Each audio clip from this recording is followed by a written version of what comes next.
Biglaan lang ito, kanina lang ako nag-isip, best man pala ako, dapat may speech ako, so hindi ako masyado prepared guys, sorry. Ito yung notes ko.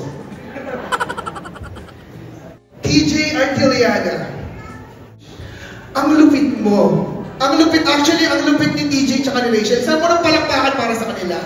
Sa palakpakan! Yan. So, ayan, TJ tsaka Rachel. Alam mo na nakita ko itong dalawang ito, alam kong sila na meant to be. At yung kasal nila, sobrang bongga. Sobrang kakaiba, lalo ka na, 3 best man mo. Saan ka nakakita ng ganun? So, ayun. Dahil ginawa mo akong best man ngayon, hindi ko na babanggitin yung mga naging babae mo. Tulad nila Josephine, Marcilia, at iba pa. Then, wala talaga siya. Wala.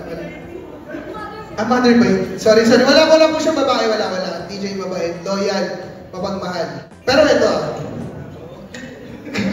iba to. Sa ilang bilyong tao sa buong mundo, tadhana lang na kayo ang pinagtagpo.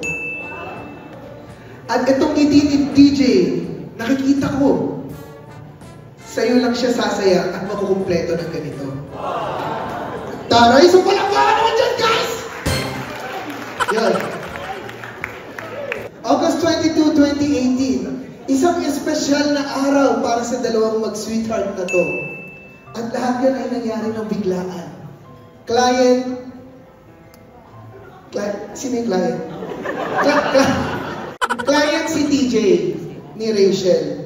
At yung pagkatinginan nila ay biglaan. Biglaan sila nagkakilala. Biglaan din sila nagmahalan. Pero ang pagpapakasal nila ngayon, it's a choice.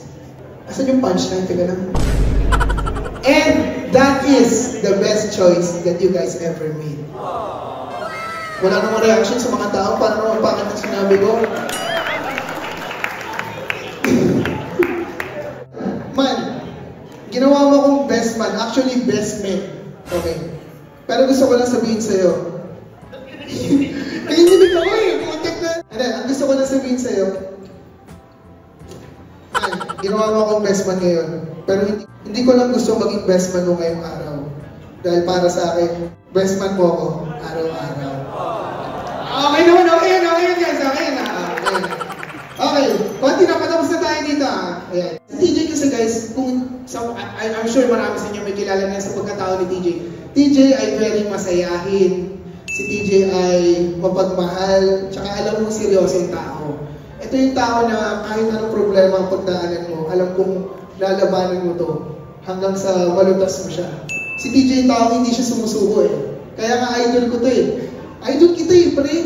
Alam mo yun, kasi kaya niya lahat.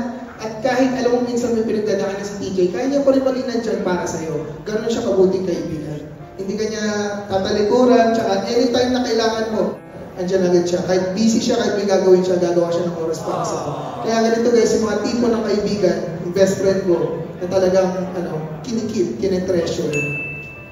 5,000. So ayun, ang message ko sa inyong dalawa, ang tunay na mapagmahal ay dapat marunong magpatawad. Magpakumbaba, at bigyan ng unawa ang isa't isa. And I will end this best man speech with a verse from Luke. Kahit kailan di kita Luke Nazares. Thank you, cheer! Thank you so much. Now, let's do the honor, Mr. Jake. Kaya ayun, kahit medyo walang kwenta ang aking best man speech, gusto ko lang malaman mo man na proud ako sa'yo at congratulations sa bagong Mr. and Mrs. Artiliaga. Naway magmahalan kayo hanggang sa dulo at syempre, walang iwanan sa inyong dalawa. Congratulations ulit at tingnan mo, may bata pa oh. Ang cute-cute, parang gusto ko na rin magka-baby. Charot! Pero yun man, love you, alam mo na yun. Congratulations ulit. At para sa mga mag-i-inquire na kukunin akong best man sa wedding nila, lagi ko na lang yung details at info ko dyan sa comment section. Congratulations, DJ!